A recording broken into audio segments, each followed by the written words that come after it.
Now that I'm back into the swing of recording, I've got a very special guest with me to break down the beginning of this season. It's becoming basically a quarterly check-in.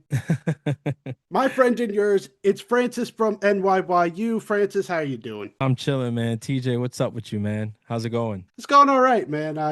I'm one of the worst creators out there. Just took 10 days off, so No. now I got to get back into the swing of things. Had to do something big, so Yeah, I hear you. It's crazy how we feel that way, right? Us yeah. creators, we take a few days off and we get this guilt of like, oh man, I'm the worst. I haven't posted anything or contributed any content to the world in a couple Yeah. days. We deserve breaks. For sure, for sure. By the time I asked you to do this, the Yankees were in a little bit of a different spot. Tuesday, Yeah, only 2 losses on their ledger. yeah. Pitching was looking fantastic. Offense may not have been coming around, but it was looking okay. Yep. And now back-to-back games where the offense is anemic. And in today's game, Ryan Weathers putting on a masterclass Yes, he did. and not getting rewarded with it. So I had a lot of questions written out, but we got to start with this. Do these last 2 games change your perspective on how the Yankees are doing so far? No, no. I will. I'll qualify it because I know we're gonna get into all of this, so I don't want to be too long-winded right out the gate. But I'll qualify it by saying it's one series, and this series felt to me very much like a trap series coming into it. Middle of the week series. In the middle of a homestand or the end of a homestand, if you will. Very cold weather in New York, night games, early game today so that they can travel down to Tampa. Oakland coming in, playing some pretty decent baseball. It just had all the makings of a trap series that I knew that the Yankees could very well fall into, and they did. So it doesn't change my outlook on the team right now. You see, I'm actually happy you said that because Mm. I see a lot of people starting to panic. Yeah, yeah. It is one series. It's also April still. Yeah. Yeah, it's also a 162 game schedule. You're never going to win every series. You're never going to win every game. It just I'm sucks in moments like game 3 Yeah. where today's game where Yeah. Ryan Weathers came back from his first start or his second start where it looked shaky at Mhm. best to now put on what could only be called a masterclass. 8 innings of no run baseball, gave up a few hits here and there, got helped by a few of his teammates, but overall, he was amazing. Oh yeah. And he just needed 2 runs and the Yankees get out of there with a series win. It's frustrating, but it is April, like you said. One thing I do want to talk about before we get started on the rest of this. Randall Grichuk, how did he look to you? I think defensively, Grichuk looked, serviceable. Offensively, Grichuk looked like a guy that we got a couple years too late, in my opinion. I saw the ABs today, and honestly, this is a guy who hits lefties really well, career-wise, right? And I don't want to take too much away from Jeff Springs, the pitcher Oakland had going today, but I just think we have to be honest here. The guy's throwing 91, 92 mile an hour fastballs right in the zone. Like he's not like nibbling. Like these pitchers are catching a lot of the plate. And I mean, to be honest, though the ABs looked like they weren't completely the worst thing I ever seen. I've seen worse. They weren't 3-pitch ABs either. He worked 2 full counts, if I'm not mistaken. But both full counts ended in strikeouts. And that's my thing. It's like, it's beautiful to work the count for pitchers. Like we need something to show for it, at least putting the ball in play. And I think he struck out, 3 times today? Yeah, something like that. He struck out 3 times today, one of which, he thought he had a walk. And then that second strike call was just a dot, on the lower inside part of the plate. And then he comes back and just watches a pitch. Doesn't even swing at it. Just comes back, watches a pitch for strike 3, and that's it. He's back to the dugout. Next time, works a full count, ends up swinging through a slider, 85 mile an hour slider, right down the middle. And I'm just like, dang, maybe he suffers from the same, thing that ails a lot of the Yankee lineup with the cold weather stuff. But I don't know. I felt like he would have had a better showing today against this lefty, and I don't know. It just didn't look like it. Now, it's hyperbole to say we got him 2 years too late. It's For sure. It's still April, right? Yeah. But if I had to, if you asked me looking at him today, like what was your thought? It was like, dang, we might have got this guy a little late. To me, it was more the swing. His swing just looked, I've never seen Grichuk's swing look so choppy like it did today. It looked like he was almost swinging down on the ball. Usually against us, I thought he had a pretty smooth swing through the zone. Today, his swing just like you said, it's a hyperbole. It's a hyperbole to say say that like it's over for Grichuk. Yeah. Everything is because there's a reason he's on the roster. He killed us in the past, but Yes. it did not. This was not a great start. No.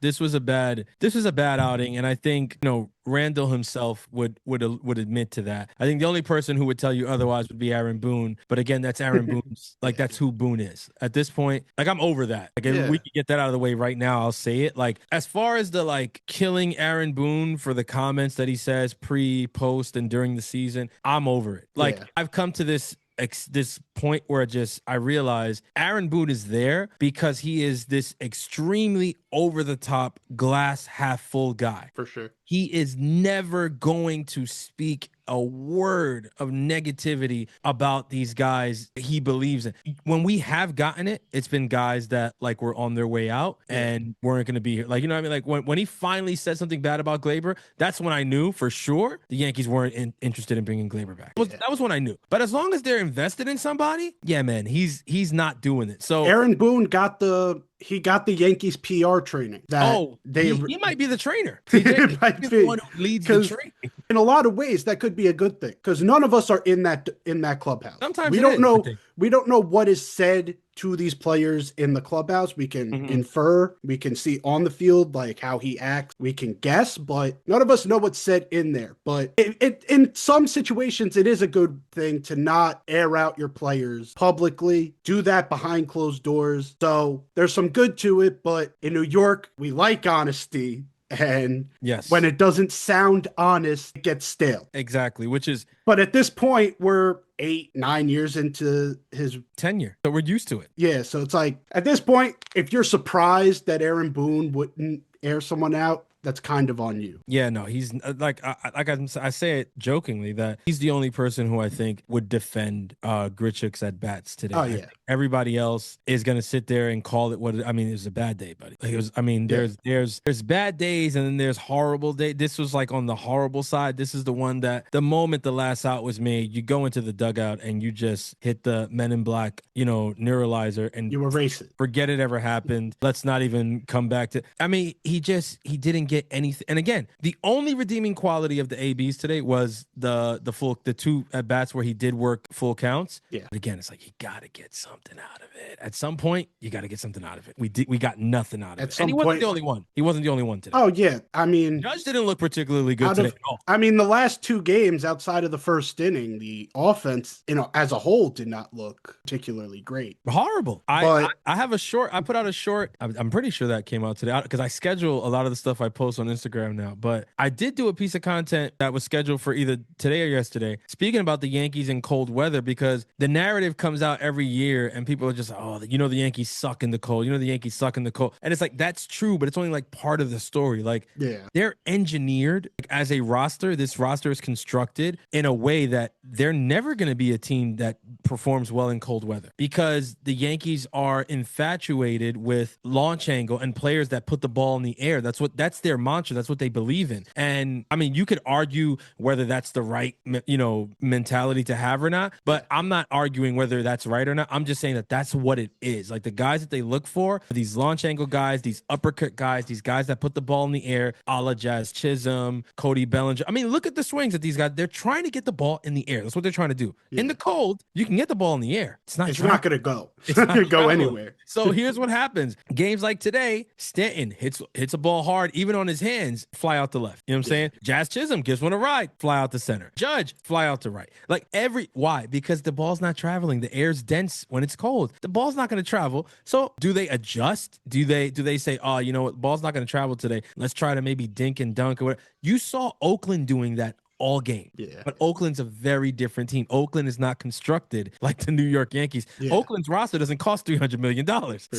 They're not trying to get the ball in the air. They're trying to get the ball to find grass. It's a completely different mentality. And that's why I said, looking at this series coming in, I'm not saying I expected them to lose. No, I expected them to win this series by all accounts. But looking at it, I was like, yeah, this is a trap series for sure, because Oakland, it's going to be cold and Oakland is going to play dink and dunk. Like, let's contact, let's move guys over and try to steal runs. And the Yankees are just going to stick to their game plan. And I don't think their game plan can work in the cold. Yeah. It might not work in the cold. And that's what happened. It just, the last two nights is what you saw. When the offense looks the way it does for the last 17 innings, it's clear. there. They're just it's hard to win baseball games that way. you're not going to win baseball games like that. And I think that's what's frustrating is because when it looks like this, they look like, as you watch them, they look so bad. And then you got to deal with the Twitter and everybody like, oh, this is the worst team ever. We told you this was going to be the worst offense of all time and whatever. And it's like, I mean, you want to fight, you want to defend, but it's like, if I watched the last 18 innings that they did, it's hard to argue. I stay quiet. Positive, What are you going to tell them? But like you said earlier, with what Grichuk and the Yankees have to do with this series, let's also kind of zap this series from our memory and look to the past few series. I mean, your biggest positive of the start so far and your biggest negative. Okay, I'm going to start with the positive because I think I got a lot of negatives out of the way early on this episode. So I think my biggest positive to start has been the starting pitching. I don't think there should be any surprise me saying that. Max Fried is picking up right where he left off. Dare I say he looks a little bit better, at least in his first two starts of the year. There's a confidence, there's a comfortability that you just see that he has on the mound coming into his second year as a Yankee. Pitching is my thing. When I played, I pitched heavily. It was one of the things that I focused heavily on. So it's one of the main things I focus on watching baseball games in general. I feel like with Fried, that was one of the first things I noticed just from opening day in San Francisco to then him pitching against Seattle. It was like, this guy is just, he's just way more comfortable. He's way more comfortable. And you love to see that in a guy that has the talent that Fried does. Now, following Fried, Cam Schlittler. This is a kid. I think he's been so good that we forget that this is a kid. This guy, he's not 30, he's not 31. This is a kid. He came up last year. He looks so poised out there on the mound that sometimes you forget. That's how good he is, that he looks so poised that you can almost forget how young he is and the fact that he's literally like he was just a rookie last year. That's how good Schlittler's been. He had the one inning against Oakland the other day, and that one inning resulted in some soft contact and some hard contact, and then you get the 3 runs, and then literally he went back to being Cam Schlittler. They couldn't do anything against him. I mean, it looks like this is the guy that we got. It looks like this is who he is. At least this is who he believes he is. So if that's who you believe you are, then guess what? Francis believes, brother. Because if the results are those, I'm with it.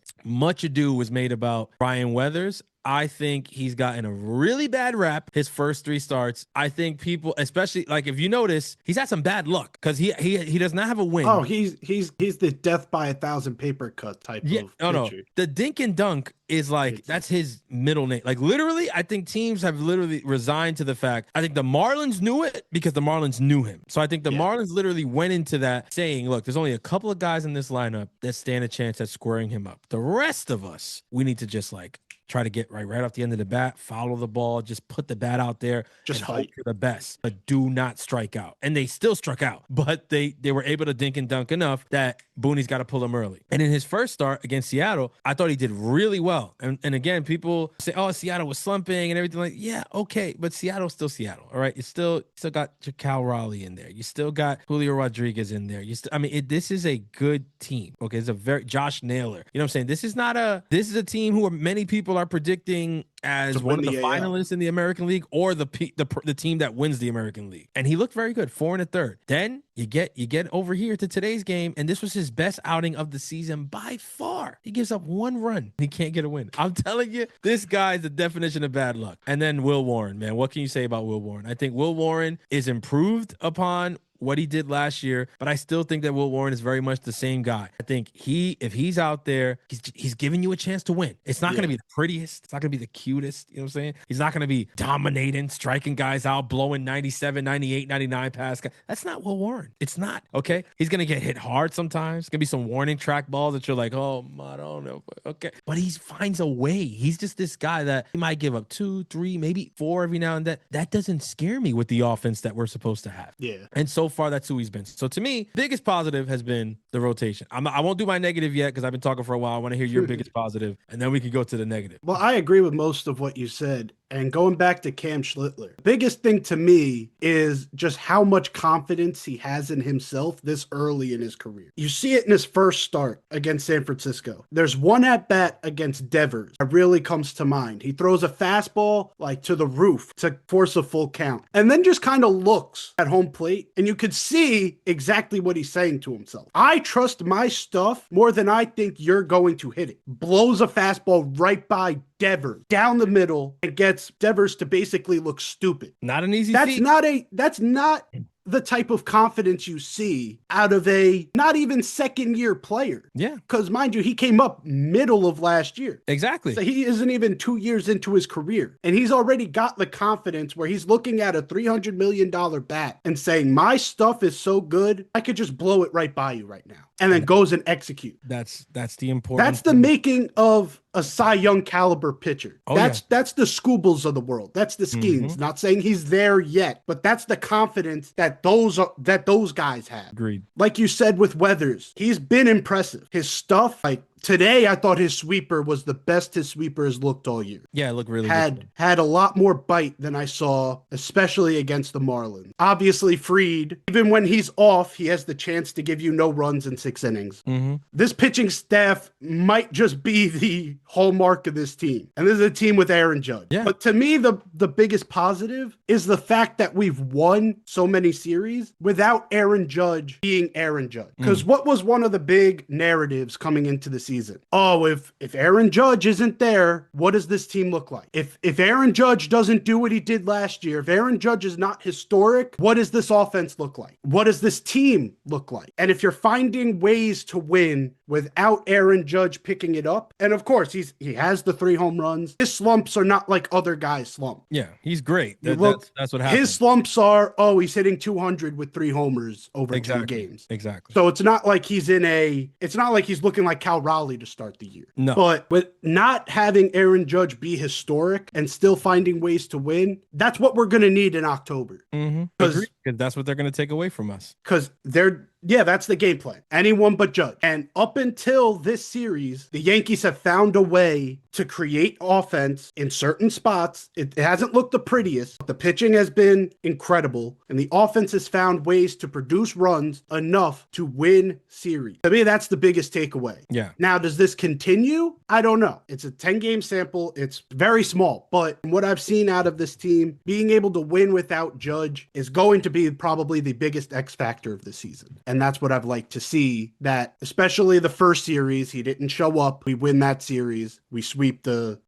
Giants. We win the series against Seattle. He didn't really show up. And you go down the list and he really hasn't shown up yet. And we're still 8-4, tied for the second best record in baseball. Yeah. I think that will be key later in the year. Yeah. And go towards the postseason. Oh no, I agree 100%. I think, Judge is starting a little cold this season, and Judge is kind of that guy. Like, he doesn't always start, just blowing. Other than last year, he's been kind of a slow starter. Last year was an anomaly where he was hitting like 400 into freaking June. But like, it's kind of normal, Judgy. Like, yeah, okay, you slow played. He also had WBC, and there's a lot of thoughts around that I don't necessarily agree with. People saying, "Oh, WBC, it hurts the." I don't think so. But there's a lot of thoughts about WBC right now that are pissing me off. Yeah, there's a lot of nonsense with that, and I don't pay much mind to it because I'm like, okay, it is what it is. But I don't attribute that to why Judge start. I think we've seen Judge start like this plenty of times in his career. I'm not the least bit worried about him. Oh no, and I agree. I think to see the offense find ways to win ball games without it. Another positive, building off of what you're saying, is the fact that they also have W's that they have been able to rack up without hitting home runs, which to me is huge because, as I was saying before, this is a team that is engineered to beat you with power. Like, they're engineered to beat you by slugging. They're going to OPS you to death because they put the ball in the air, they hit doubles and home runs, and like that's how they're supposed to beat you. So when I see them win games, like one of the games they won in San Francisco, no home runs, like that's important. Like, just hitting, for sure. Literally hitting teams to death, like putting the ball in play, not striking out, moving guys over, stealing bases. That is the kind of baseball I love to see. Not because home runs bore me. I love home runs as much as the next guy. The thing is that when I look at this team, I know the home runs are going to be there. For sure. You got Aaron Judge on this team. Giancarlo Stanton's on this team. Bellinger's on this team. Jazz Chisholm's on this team. Ben Rice is on this team. Like, they're going to hit home runs. I don't worry about, are we going to get enough home runs? No, we're going to get enough home runs. Okay, I'm not worried about that. Austin Wells in a down year, it'll probably give you 20 home runs. So I'm not worried about the home runs. I'm worried about, can you find a way to pull these games out when you're not hitting home runs, when you're not putting the ball over the fence? And to me, that's going to be the a telltale sign. Going back to like the Judge, because Judge provides his value. Yes, he hit 300 last year. Yes, he's won a batting title, but his value kind of is included with that, like the home run hitting. If you could get, especially the bottom of the order, to finally picking it up, if you could get guys like Bellinger to get on base, drive in runs, guy that I think has been amazing to start the year is Stanton. If you could just manufacture runs, October becomes a lot easier.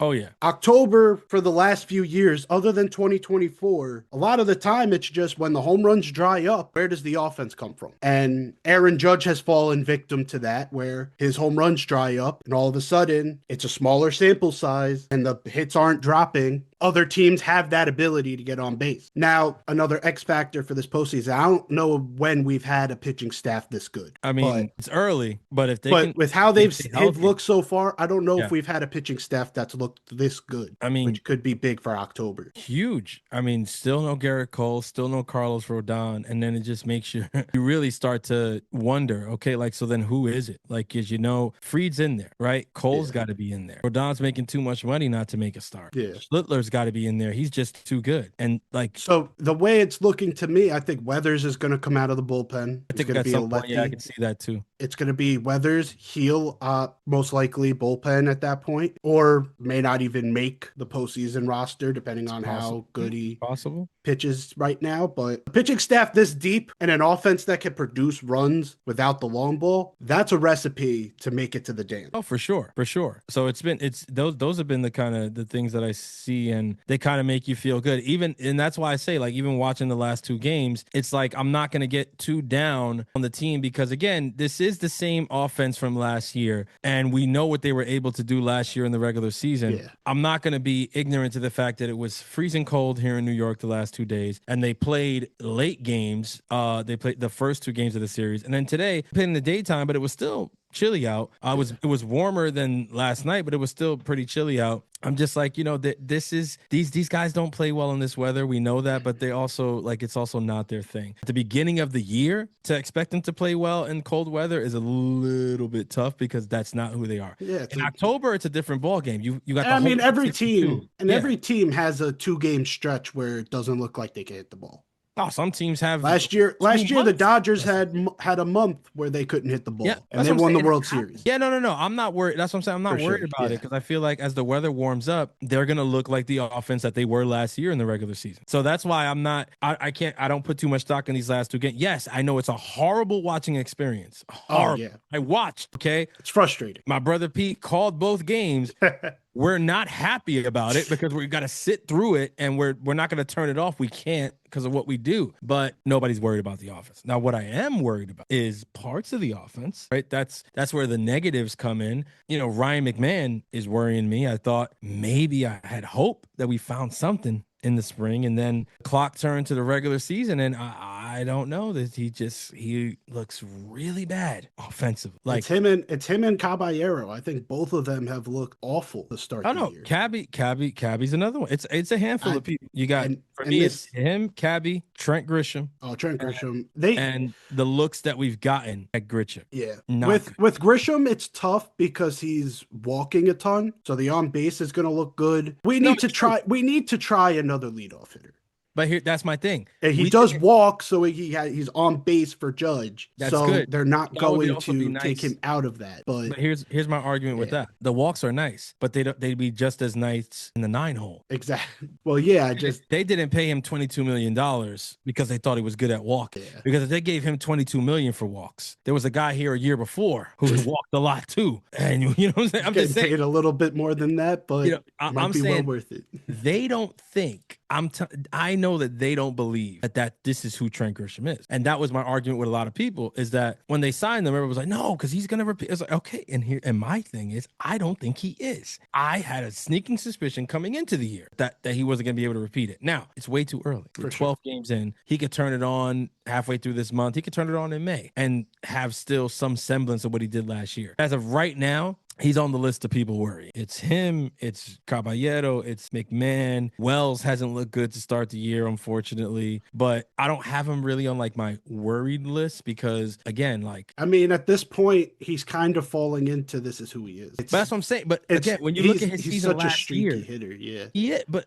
look at last year and look at the way he finished last year. Yeah. The numbers don't jump off the page, but he was a top 10 catcher last year. Yeah. And I think that the Yankees are okay with that. And me as a fan, whether it angers people or not, I'm also okay with that. Call a good game, catch the ball. You know what I'm saying? Throw guys out. Like, that's really at the catcher position. I'm gonna be real with you. Do all that and hit a couple home runs and we're good. Yeah, brother. Like, that's really all I'm expecting from Austin Wells. I don't need him to hit 250, 260, 270. I don't need him to hit 30 bombs. I don't need him to hit 25 bombs. Call good games, catch good games, throw guys out. You know what I'm saying? And be some semblance of a threat when you're in the box. That's really it. So I get it. Like, there's some catchers out there that make it, you know, you see what Cal Raleigh did. You see, you know, different guys around the league and you say, well, this guy can hit this guy. Yeah, okay, that's cute. I would hazard 75% of the league doesn't have a catcher that's like one of the people that they look to as he's part of this offense. Like, if he's not going, we're not going. That most teams aren't built that way. And if they are built that way, that means they have a deficiency behind the plate, usually. Exactly. Cal Raleigh being the exception. He's an outlier. But most of the time, it's either you got the catcher who could hit bombs, but behind the plate, he's kind of just a brick wall. Mm-hmm. Or you got the very good catcher who calls a great game, fields the ball well, but offensively inconsistent. And that's what we got. I think that's okay. The one thing that's not okay is the left side of our infield being as bad as they've been. Especially because going into this, both of these guys, Caballero and McMahon, were fighting for roster spots mid-year. Now, McMahon doesn't really have a replacement coming in unless you're seeing Ahmed Rosario and you're saying he could be a starter in this league. To me, what I call him is the most unaesthetically pleasing player to watch, Ahmed Rosario. The swing is ugly. It's all arms, but if he's producing... Can argue with it, yeah. So the question here is, do you see a world where Rosario and Volpe are the starting tandem on the left side of the infield in like the next month or two? I mean, if that's the situation, then we failed. We failed very badly, like very badly. I'm sorry. Like, I just don't look, and I don't feel that I know that they didn't sign Ahmed Rosario to be a starter on this team. I know that they traded for McMahon to address the situation at third base. Hasn't happened. Yeah. And I think my biggest issue with what's happening on the left side of the infield is that, I mean, how much longer is it going to take before we figure this out? I feel like we've been staring at the left side of the infield for years at this point. I mean, at one point we traded for Jazz Chisholm to put him there. Yeah. And it's just like, I mean, we don't know what we're doing at short. We don't know what we're doing at third base. Now those are positions where I don't give them the same grace that I give to Austin Wells at catcher, because on other teams you need something coming from your third baseman or your shortstop. At least one of the two has to be doing something offensively. We aren't getting anything right now from either, and there's nothing on the horizon. I mean, yeah, well, Volpe's going to start a rehab assignment soon, but I mean, what are you expecting from that? Like, is he going to become the guy this year that we've all hoped he could be? Maybe. I mean, if he does, God bless us. We are in business. But if he doesn't, is anybody going to really say that they're surprised? Like, I hope not. And if McMahon doesn't figure it out, okay, put Ahmed Rosario there. And if Ahmed Rosario isn't that much better than McMahon, like, that's all I'm saying. It's like, when I look at the possibilities right there, I am just like that. It's just so frustrating because, and people will argue, they'll be like, well, you know, Cashman hasn't tried, but I feel like it's not for lack of trying. I feel like he's tried to get creative there. He's tried to get creative. He hasn't gotten the sure thing candidate. And I think that's where my frustration has stemmed from. And a lot of fans is that there were guys out there we could have got. You guys said no. You didn't want to spend the money, or you didn't want to do the prospect capital. You said no. So we got cute about it. We made, you know, little trades and we tried to get more for less. And it's just not working. And it's like, dude, we got to get, again, it's not catcher. Either our third baseman or our shortstop, one of the two of them has to produce offensively. One of them. I'm sorry. There's just no two, in my mind, there's no two ways about it. Okay. Love Ben Rice at first base. Love Jazz Chisholm there at second. You got Aaron Judge in right. You got Cody Bellinger out there as his running mate in the outfield. I don't throw Trent Grisham into that mix. I know the Yankees do. I don't. 2 out of your 3 outfielders produce. The right side of your infield produces. We need one. One of them has to do something. I don't think we go too far if one of them does. And I think the most disappointing one of the two is McMahon, because it seemed like he was the reclamation project going into the offseason. The same thing they said about Doval, where they were sending people to the Dominican Republic to work on his pitch mix. It sounded like they're doing the same thing with McMahon, where it was like, we need to fix his swing. And then he starts off spring back-to-back games with opposite field extra base hit. And of course, spring training results don't always produce, but you've never seen McMahon trying to go the other way. To see just how bad the at-bats are with McMahon, it seems like he has regressed to a level that is unfathomable. Because in the past, it was like he could work a good count, maybe pull the ball in the air, get a couple out. I don't think he's pulled one ball into the outfield in the air. I can't call it to memory right now if he has. Everything's been on the ground or in the infield. Yeah. The only thing I have present is yesterday's at-bats. Today was just like, I was numb. Like every time he stepped to the plate, I'm just like, I'm not even. Yesterday was the one from him. I'm just like, oh, please, man, you got to do something. He just strike out.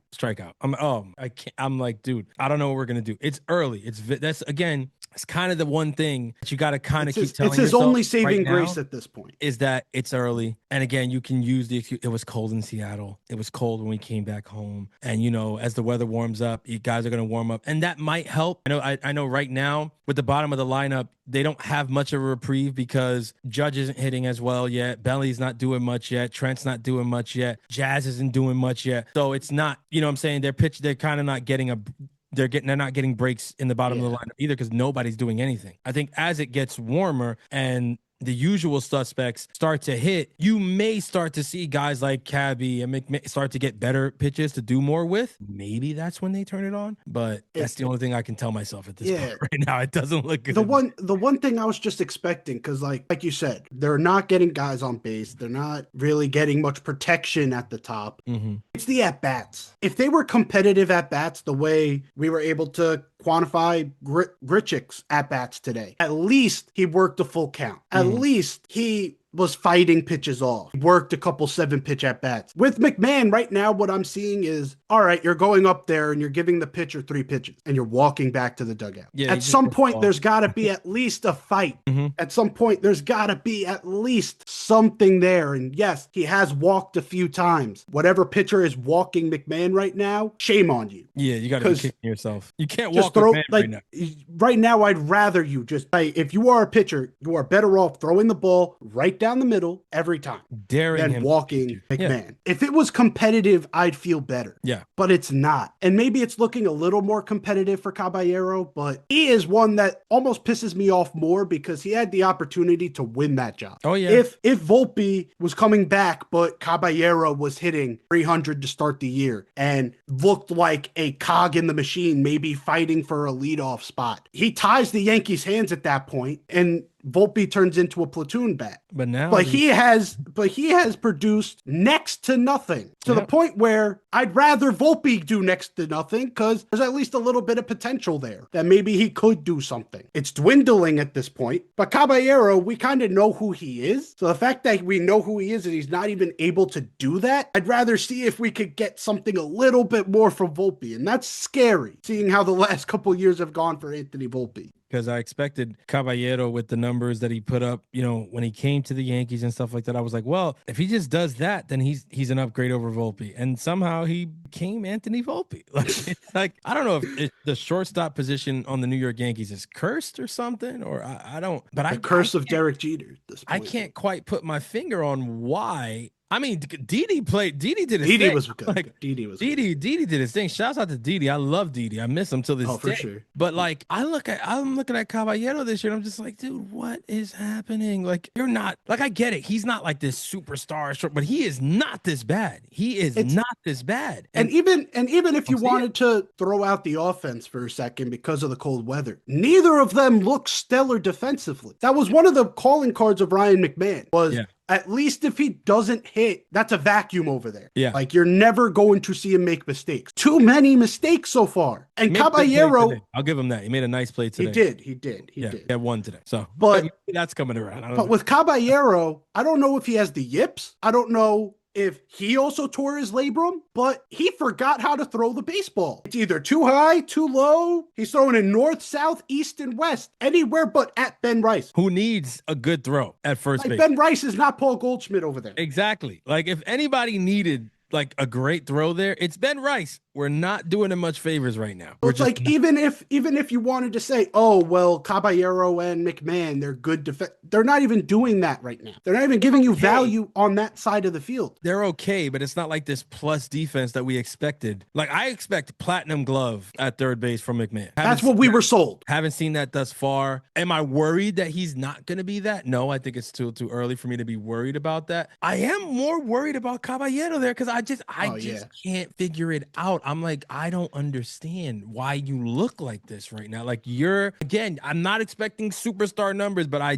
definitely expected way more than this. He looks sloppy. I was like, he's going to get on base. He's going to make plays. He's going to steal a bunch of base. And I get, he's got 4 stolen base. It's good. But I'm like, dude, it's not what I expected. And like you said, he's done nothing to make the Yankees have second thoughts when Volpe's ready to come off the bench, off the IL or whatever. It's a pretty simple decision, man. They're going to activate him and he's gonna start. I mean, I'm sorry. And there's gonna be fans who argue and complain and whatever. What do you expect at this point? What leg do we have to stand on though? How much better was Caballero? At this point, you can talk about last year, but we're not in last year anymore. He's gotten the job starting every game until yesterday when they decided to put Ryan McMahon there for I don't know what.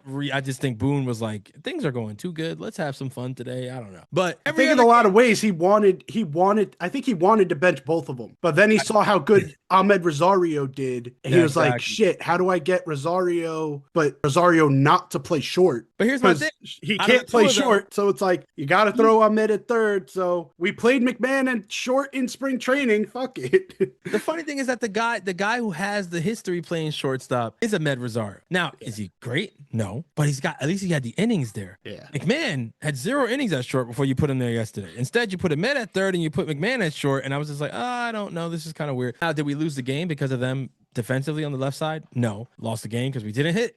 I mean, that's pretty much it. And as far as hitting goes, I mean, whether you had Caballero out there, whether you had McMahon, whether you had Ahmed Rosario, it really doesn't matter right now. Like they all, honestly speaking, you could talk about Oswaldo Cabrera, you can talk about Ahmed Rosario, you can talk about Jose Caballero, and you can talk about Ryan McMahon. All of them right now, they're all the same player offensively right now. Basically. I'm sorry, there's nothing that anybody can argue with me about. No, they're all the same guy right now. Right now, they're all the same. They shouldn't be the same guy. But right now, they are all the same guy. It just is what it is. It sucks. Is it always going to be that way? No. Again, 12 games into the year, that's what it is. I don't think we're going to be having the same conversation 24 games into the year. Something's got to give for one of them. You hope. It's either that or there's a change and Volpe looks the same as all of them and we're just complaining about Anthony Volpe at that point. But what if Volpe can come back? If Volpe can come back and be rookie season Volpe, he's better than what we're getting from Caballero. And even if he's second year Volpe, where even the bat didn't show up, but he was still a 3-WAR player because of his defense. Yeah. Like that's more value than we're getting out of either of them. It's just crazy to me, man. Like it's just crazy. That shouldn't be the conversation right now. I look around at these teams. I look at the Mets. I look at the Padres. I look at the Dodgers. I'm like, bro, the shortstop is so important, man. Yeah. It's such an important position, and it's like the defense is important, of course. I mean, that's the quarterback of the infield. Understood. But offensively, they gotta do something with the bat. Like there has to be something there. That's why I'm saying, like, give me rookie season Volpe at least, and I'm like, puts up 20 homers. And at least I'm telling you, rookie season Volpe in this lineup is pretty good because again, he's not leading off. That's rookie season Volpe. Only he's in the bottom of your lineup, somewhere 6 through 9. I mean, they love putting him 6. I don't want him 6. I think 7, 8, or not. Like I think the whole thing with him. I mean, I know Boone loves penciling him in there. No, but if he's doing rookie season Volpe stuff, 7, 8, or 9, I mean, it's really freaking good in this lineup compared to what we got right now. I never thought I'd be saying this 12 games in, though. I thought I would be writing obituaries for the guy. I thought Caballero was going to run away with this thing. I feel like all Yankees YouTube channels had the video. Is Volpe finally not gonna? Is his job finally on the line? And Caballero said, "You know what? I want you to have your job back. Here you go." It's inevitable. I mean, Caballero, what? And then the bigger question too for me is what's going to happen now? Because who are these people really? The Ahmed Rosarios and the Jose Caballeros, and like who are they really? Then if you can't, they're not starters. For me, I think I have a good read on two of the three. Ahmed and Jose are platoon players. Ahmed's best served doing what he was supposed to do this year, being a lefty killer and occasionally coming in to give someone a break. He is best served in small doses. You don't need a huge dose of Ahmed Rosario. And Jose Caballero is turning into that as well, where it's like you're best served of he can run the bases, like Stanton gets on base, 7th inning. That's you true. Put in Caballero. He's going to steal second base. We'll manufacture runs that way, and he'll give Volpe a day off or two. True. He's looking like he's best served. It's McMahon that's really confusing to me, because if he my thing is with Caballero is he's righty too, though. That's the thing. It's like, so you platoon 2 righty shorts. Yeah, I mean the Yankees already with a lot of the same tools, speed and all that. Yeah, I mean the Yankees don't. We've proven with the catcher position they don't care about the platoon being the handedness of the platoon, which is they love JC Escara, which cool story, but I don't like what I've seen thus far. Granted, he's been put into some weird. Oh yeah, it's so weird, dude. What are we doing again? I'm not even and even with the weird stuff going on early in the year, it's early in the year, so April is just full of all this wonky stuff. This guy batting here, not pinch hitting for a guy here, letting a reliever go an extra inning here, and like Paul Blackburn pitching meaningful 9th innings. This is how April is. But then again, so remember, everybody was in this crazy uproar about that. Oh, you can't bring him in a tie game. Well, we brought in Bednar in a tie game. What did he do? He coughs it up. Yeah. It's April. And that's what I'm saying. There's like no right decision a lot of the time in those situations. Like with Blackburn in Seattle, did I love it? No. But I'm like, I understood Boone and Co. saying, well, we got to see if there's something. And put him out there, and they saw there's nothing. Okay. You see, there's also, to me, that kind of brings up a small negative, that the bullpen depth is just a little bit too shallow. First off, where is Cade Winquist? First off, where is Cade Winquist? They're hiding him something. Well, he warmed up yesterday. He warmed up, so he's alive. Boone is not afraid to have him get up. He's alive. But we took a Rule 5 draft pick. He's on the 40-man. He's in the major league roster right now. 12 games, hasn't done nothing. He hasn't gotten into the game. I think he has less pitches in the bullpen than Tim Hill has in meaningful innings, than Paul Blackburn has in the bottom of the 9th. If you use the Rule 5 draft pick, at least see what you got. It's April. If he's not anything, you could just release him. He could go back to the Cardinals, and it's no harm, no foul. But at least see what you got. But outside of that, it's like, okay, you're going to have Blackburn be in situations where the bullpen is thin. Doval has either looked like the best pitcher on the planet or looked like the worst pitcher on the planet. There's no in between with him. Same thing goes for Bird. Yeah, Bird is a little Jekyll and Hyde. So Cruz is Cruz, and Cruz is he lives and dies by that splitter. If that splitter's on, he's having a great out. Yeah, that splitter's off, he's going to give up a grand slam and.